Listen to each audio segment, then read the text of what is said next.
भाइयों बहनों नमस्कार। All India anganwadi news channel में आपका स्वागत है। चैनल से जुड़ने के लिए नीचे दिख रहे रेड कलर के सब्सक्राइब बटन पर आपको सबसे पहले क्लिक करना है। फिर साइड में एक नोटिफिकेशन बेल यानी घंटी बन के आएगी, उस पर जब आप दबाएंगे तो 3 घंटी आपको दिखेंगी, जिनमें सबसे ऊपर आल वाली घंटी आप लोगों को दबा लेनी है। आंगनबाड़ी सेविका सहायिका मिनी बहनों, आज शाम की सच्ची खबरों में आप सभी का स्वागत है। जैसा कि आप देख रही हैं, आपकी स्क्रीन पर एक सरकारी आदेश दिख रहा है। ये उत्तर प्रदेश में निदेशक महोदय जो राज्य पोषण मिशन से हैं, उन्होंने उत्तर प्रदेश के समस्त जिलाधिकारियों को ये लेटर भेजा है और इसमें उन्होंने कहा है कि माननीय प्रधानमंत्री जी के द्वारा शिमला में राष्ट्रीय स्तर का लाभार्थियों के साथ में 31 मई को अभी संवाद कार्यक्रम इसी महीने कराया जाएगा, जिसके बारे में ये आदेश आया है। तो आइए ध्यानपूर्वक इसको देखते हैं कि 31 मई को अभी होने वाला जो शिमला में एक राष्ट्रीय स्तर का प्रधानमंत्री जी अभियान करने वाले हैं, उसमें उसको लेकर के क्या क्या निदेशक जी की तरफ से यहाँ पर निर्देश दिए गए हैं। इसमें लिखा है कि बाल विकास मंत्रालय भारत सरकार के पत्र दिया गया है 19 मई 2022 का संदर्भ ग्रहण करने का कष्ट करें, जिसके द्वारा आजादी के अमृत महोत्सव के क्रम में माननीय प्रधानमंत्री जी के द्वारा शिमला में राष्ट्रीय स्तर का लाभार्थियों के साथ में 31/5/2022 यानी 31 मई को इसी महीने लास्ट यानी दिन आप बोल सकते हो इस महीने के संवाद कार्यक्रम में कराया जाएगा, जिसके प्रथम भाग में राज्य एवं जनपद स्तर पर पूर्वाहन यानी सुबह 10:15 से लेकर 10:50 तक ये कार्यक्रम किया जाएगा। द्वितीय भाग जो है वो राष्ट्रीय स्तर पर विभिन्न योजनाओं के लाभार्थियों से वर्चुअल संवाद कार्यक्रम आयोजित किया जाएगा। साथ ही आगे इन्होंने कहा है कि उक्त के क्रम में भारत सरकार के द्वारा पोषण अभियान के कम से कम 30 लाभार्थी विभिन्न वर्ग के, जैसे गर्भवती महिलाएं, धात्री माताएं, 0 से 6 वर्ष के बच्चे,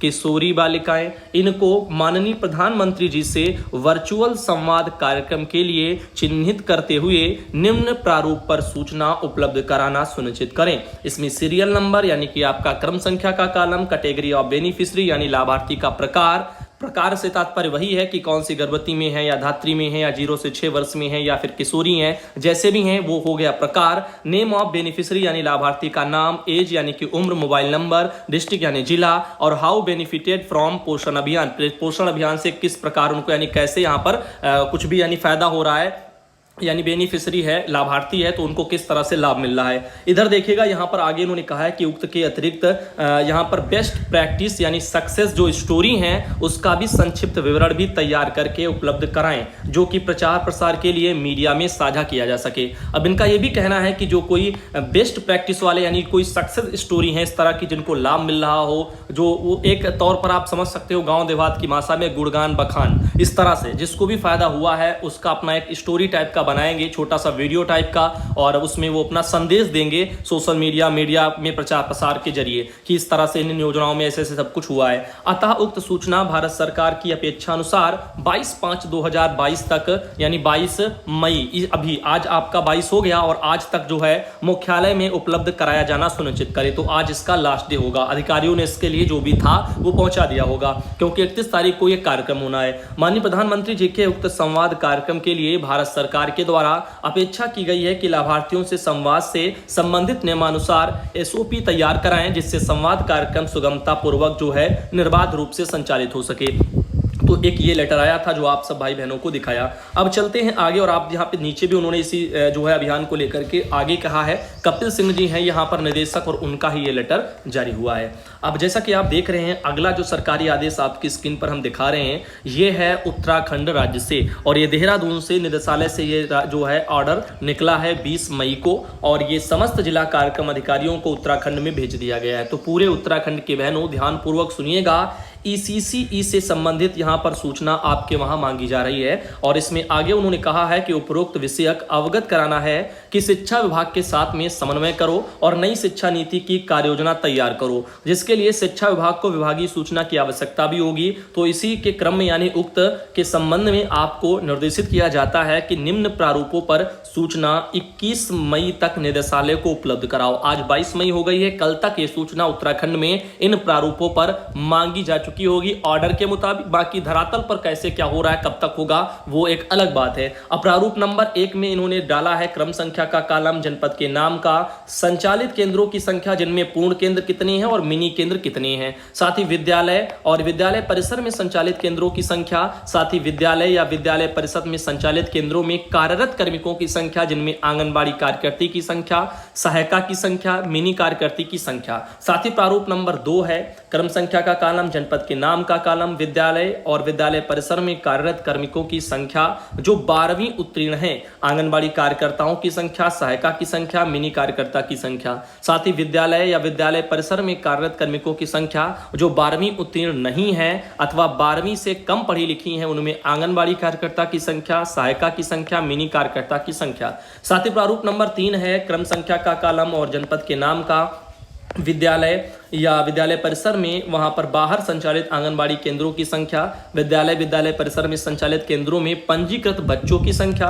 3 से 4 वर्ष के, 4 से 5 और 5 से 6। साथ ही विद्यालय और विद्यालय परिसर में संचालित केंद्रों में दिव्यांग बच्चों की क्या संख्या है। तो आपके डॉक्टर SK सिंह जी हैं, उपनिदेशक हैं उत्तराखंड में, और उनके द्वारा एक ये लेटर जारी किया गया है जो आप सब भाई बहनों ने देखा है। सुमन देवी बहन आती हैं जसपुर से, उन्होंने इस लेटर को भेजा है। और बाकी चलते हैं आगे और आपको बताते हैं, ये हमारे पास एक और सरकारी आदेश है जो आपकी स्क्रीन पर दिख रहा है। ये मध्य प्रदेश से जारी हुआ है, सिंगरौली जिले में कलेक्टर महोदय के द्वारा 18 मई को अभी लेटर निकला है। आइए देखते हैं इस लेटर में उन्होंने क्या कहा। इनका कहना है कि यहाँ पर भोपाल में दिनांक 11 मई 2022 के तहत राष्ट्रीय खाद्य सुरक्षा अधिनियम 2013 के अंतर्गत प्रदेश की वर्ष 2011 की जनगणना के अनुसार 75% आबादी जो है लक्षित सार्वजनिक वितरण प्रणाली के तहत रियायती दर पर खाद्यान्न उपलब्ध कराया जाना है। राज्य सरकार के द्वारा अधिनियम के अंतर्गत 27 श्रेणी हैं, उनके गरीब परिवारों को प्राथमिकता श्रेणी में सम्मिलित किया गया है। इन श्रेणी के सभी पात्र परिवारों को जोड़ करके योजना का लाभ दिया जाना है और राज्य सरकार की सर्वोच्च प्राथमिकता इस पर है।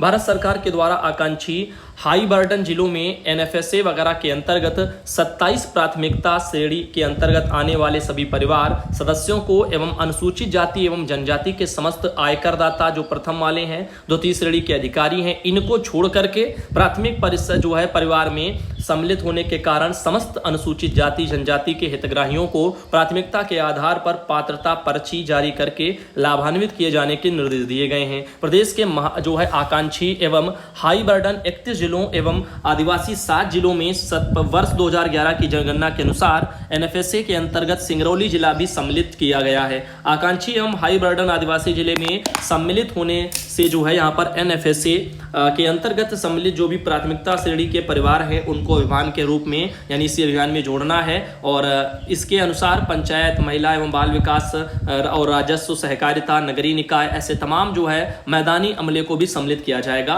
और दलों का गठन भी वहां पर किया जाएगा।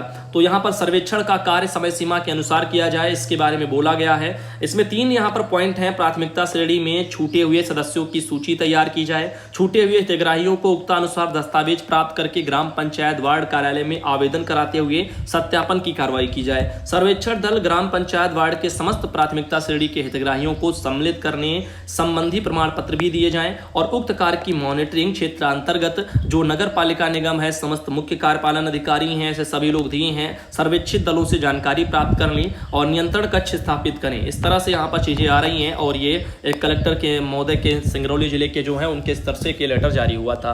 आगे उन्होंने इस संबंध में आप देख सकते हो एक सूची भी भेजी है। राष्ट्रीय खाद्य सुरक्षा अधिनियम 2013 के अंतर्गत सम्मिलित श्रेणियों के समस्त हितग्राहियों को लाभान्वित करते हुए सत्यापन दल हेतु नियुक्त ब्लॉक जो है चितरंजी सिंगरौली के अधिकारी और कर्मचारियों की सूची है जो वहां पर सर्वे वगैरह अपने अपने वहां करेंगे। साथ ही साथ देखिएगा ये और भी नाम लिखे हुए, टोटल काफी लंबी जो है सूची थी, 115 टोटल नाम थे। मैंने आपको हटा करके बीच के सब लास्ट का मैंने आपको दिखाया है, तो पूरे एक एक करके नाम दिखाना संभव नहीं है। नरेशा साकेत बहन है, सिंगरौली से आती, उन्होंने ये जो है जानकारी भेजी थी, बहन को धन्यवाद। और बाकी अब आपको बताते हैं एक ऐसी भी जानकारी है जो यहाँ पर थोड़ा बहुत समस्या दिखाई दे रही है किसी बहन की। इनका कहना है सेवा में श्रीमान जिलाधिकारी महोदय जनपद पीलीभीत प्रार्थनी पर झूठा आरोप लगाने व सेवा समाप्ति करने के संबंध में एक प्रार्थना पत्र है जो अपने जिलाधिकारी महोदय को पीलीभीत में किसी ने दिया है। इनका कहना है कि निवेदन इस प्रकार है कि प्रार्थनी सोनिका पत्नी प्रेम प्रकाश, ग्राम इनका माथुडांडी, विकास खंड इनका ललौरी खेड़ा और तहसील व जिला इनका पीलीभीत की निवासी हैं। प्रार्थनी द्वितीय केंद्र